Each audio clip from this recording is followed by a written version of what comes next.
Hello everyone. Today I'm summarizing The Martian by Andy Weir. The story of The Martian begins by introducing the main character, Mark Watney. He's the self-proclaimed king of Mars, of course, because he's the only one left after his team left him. They had good reason to.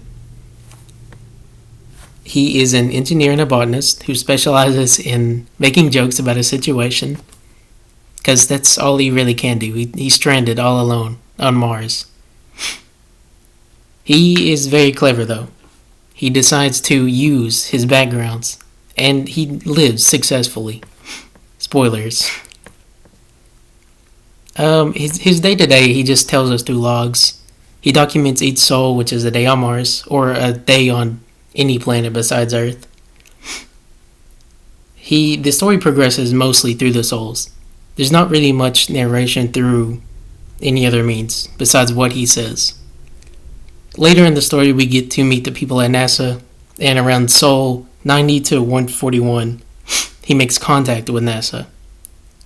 And through that contact, he gets to meet people, and he's no longer alone, which is a huge point in the story. Primarily, the entire story is about getting to the Ares 4 mission, or the landing site actually. He wants to get there primarily because it's the only way for Mars. If he doesn't make it in time, or if the Ares 4 mission doesn't make it, he's not living.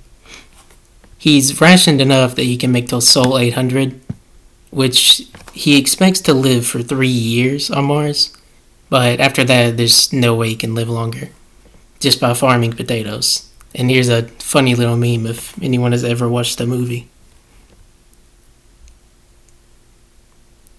But later on in the story, he successfully does leave Mars. Spoilers, again. And in leaving Mars, he has a bit of an issue. I won't go into that. You can read it on your own. It's a very good read. But in the later chapters of the book, he has many issues getting off of Mars, along with the Ares 4 team.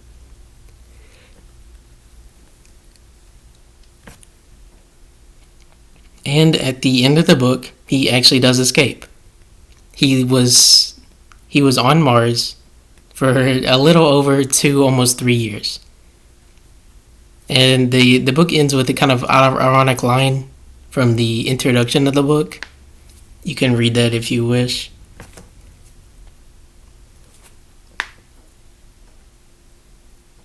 And why The Martian is fantastic.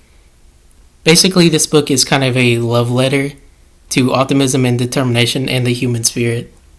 Mark really does encompass everything that humans need to do. And we are lacking in a lot of those areas as of now.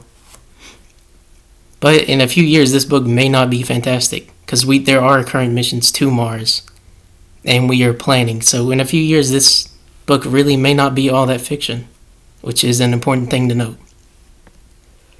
And a question for you guys. Do you think you could survive on Mars? If so, what would you do differently? How would your story go?